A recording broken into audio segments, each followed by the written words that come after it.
and welcome to Youth TV, the channel for electronics enthusiasts and for people who just like to make stuff. So today we're going to be looking at this. This is the Fancii LED Helping Hands Magnifier. Okay, so this arrived in the post this morning. This is the Fancii Helping Hands Magnifier. So let's open the box and see what we get. Okay, so here we have it. Let's see if we can get this open.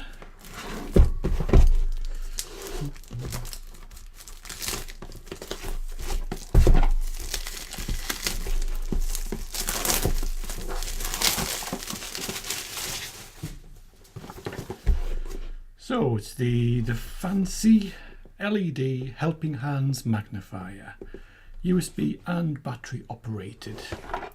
Let's have a look. Ultra bright LED lights, distortion free lens, hands free and adjustable stand. So let's have a look.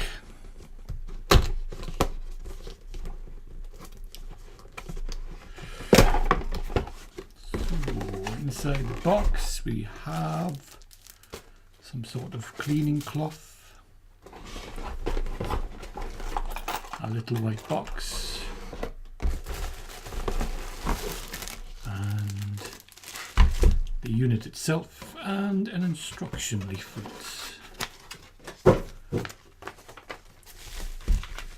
So let's take this out of the bag, take off protective bubble wrap, and let's have a look. So this is what we get.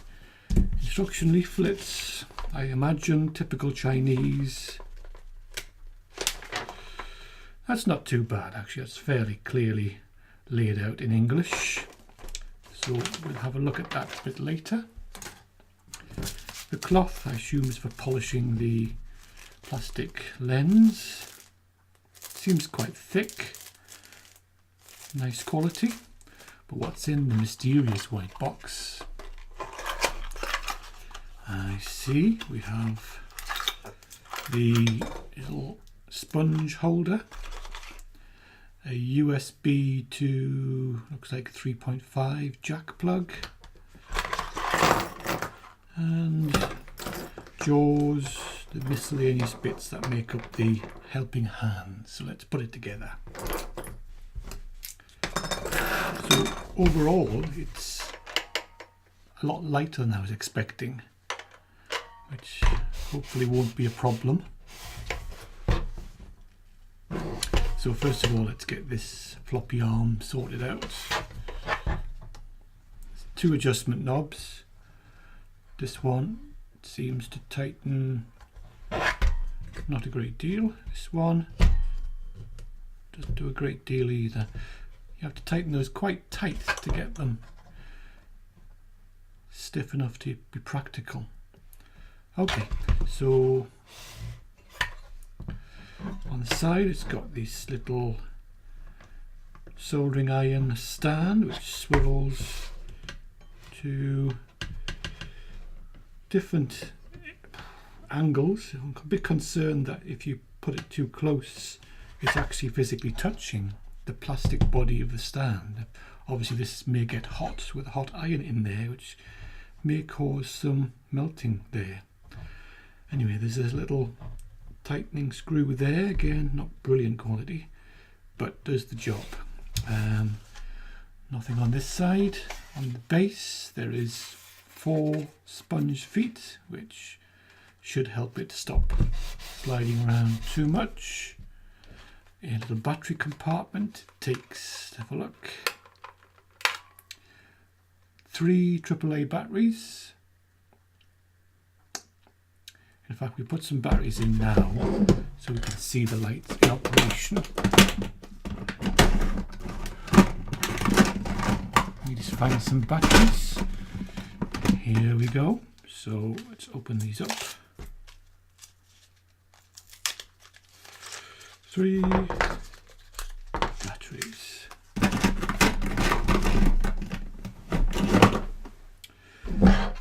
So let's have a look. 1, 2 and 3. Put that cover back on. Okay, in addition to the battery compartment, on the rear there is a small plug which the little plug of the USB connector will fit into to allow you to connect it to a computer's port or other 5-volt supply with a USB adapter. But for now we'll try it with the batteries. See, it's the weight of it I'm a bit concerned about. It seems rather light. But anyway, so positioned in this position normally. I'll move this out the way if I can. Yes, you can. So you can see we can twiddle on. I see. So this is on a little ratchet, not a ratchet, a mechanism which allows you to position it in different positions, which is a nice feature. I like that. There's a nice little vise. You can see that nice little vise there, which is useful for small components, I suppose. And this fits on either that way or that way. Let's put it that way for now. It just sits on there, doesn't need to be pressed too firmly, and it allows you to grip small items, something like that I suppose, which is useful. Maybe not. Not a good example. Let's try something a bit more uniform in shape. So if I were to grip something like that, that's useful. Let's zoom in a little bit, we see a bit better. So anyway, okay, nice little vise, I like that. So let's attach the clamping arms. So if we undo this a bit, these fit over each of the ball joints like so. Just turn that round so I can see it better.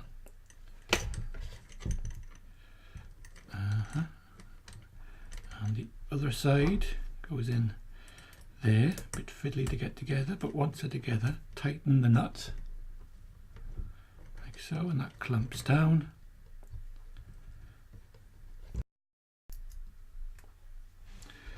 That seems a better method. Okay, so once you've got a hold of that, not too tight, let's put this back into position. So we swing these around and then tighten up approximately where you want them. I'm going to position them so the wing nuts are on the top. That should make adjustment more easy. And again, I prefer to have the thumb nut on the top, so if we can spin this around. Nope, that's not good. Spin it around that way so that the squeezy bit, is that a technical term, squeezy bit, is on the top. We'll do the same with this one, spin it around. Once these are tightened, they're quite firm, which is good. So that allows you to get a reasonably good range of movement. They both touch. There's no movement along this axis, which is unusual for helping hands. But because of the length of these, they do come together, so that shouldn't be an issue. So let's have a look at the magnifying glass. If I just tip this upside down, you can see that under the magnifying glass there are two small LEDs and a little button on the top there which allows you to turn those on and off. So let's just try that. There we go. So I shall spin this around, and we can see from the lens has two parts to it. I believe the big lens is a 2 times multiplication and the inner small bubble is a 4 times multiplication. So let's take off these protective covers. That's the top one, and that's the bottom one. So putting my finger under there to try and get you a better angle. You really need to twiddle with these knobs to figure out the best way to position the lens.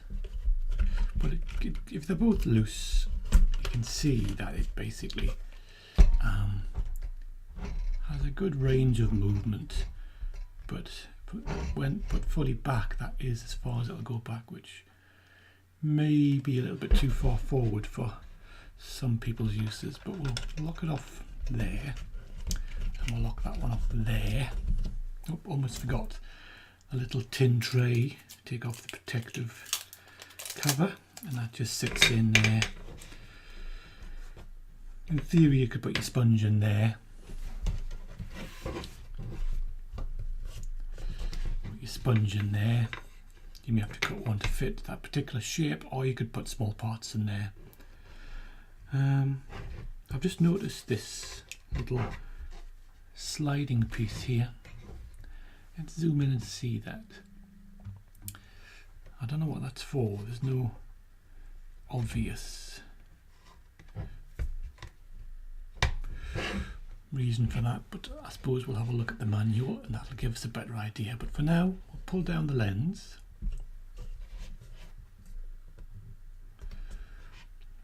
And let's just put something electronic-y under it and see how it does. So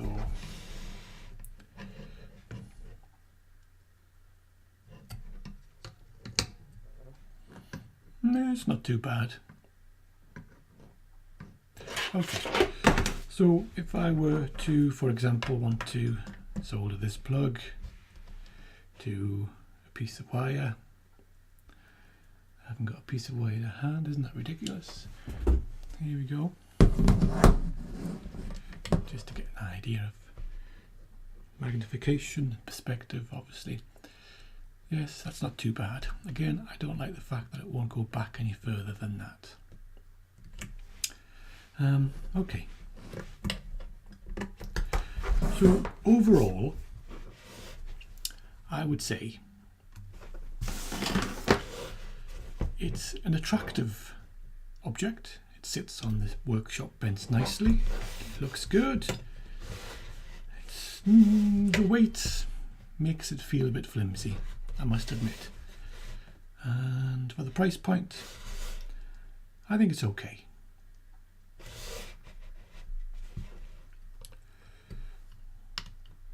Little light. Again, it's the fact that you can't push that back. You're stuck at that angle. This should be able to be in line with the jaws as far as I'm concerned, but again, we'll give it another try. I could be just doing it wrong. Loosened off both joints, but pushing it back. No, as you can see from that angle there, it just cannot get the centre of the magnifying glass to line up with the centre of the jaws. It lines up with the helping hands, which is fine, but if you've got something in the jaws, surely that would be an issue.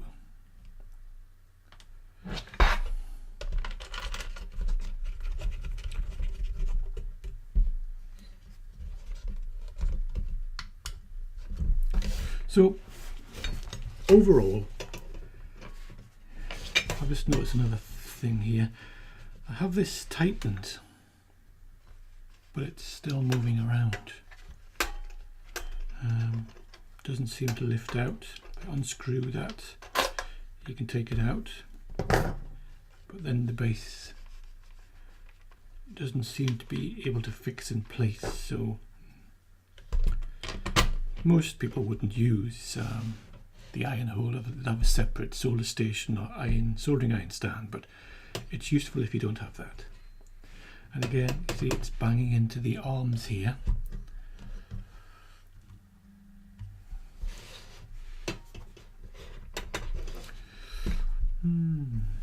Okay.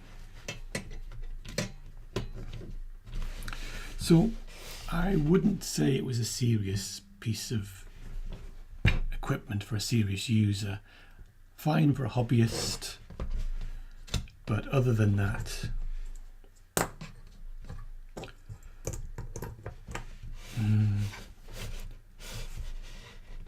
professional would be frustrated by the lack of movement in the joint here. But for 20 quid, you can't expect a great deal. The build quality is pretty good. Nice smooth surfaces, nice joints, good quality lens, apart from the lack of being able to get the lens in the centre of the vise. But overall, I'm reasonably happy with that. So, that's the Fancii LED Helping Hands soldering station, not really a soldering station, soldering iron stand and helping hands gizmo. Okay, typical man forgot to read the instruction manual. So the issue we had about this not lining up very well with the centre of the jaws. I hadn't realised this little thing here on the front. I did point it out earlier but wasn't sure what it was for. But apparently if you just move the whole thing forward, this slides, as you can see, backwards and forwards, then bringing the jaws in alignment with the lens. So, like I say, read the instructions first and then these things will work.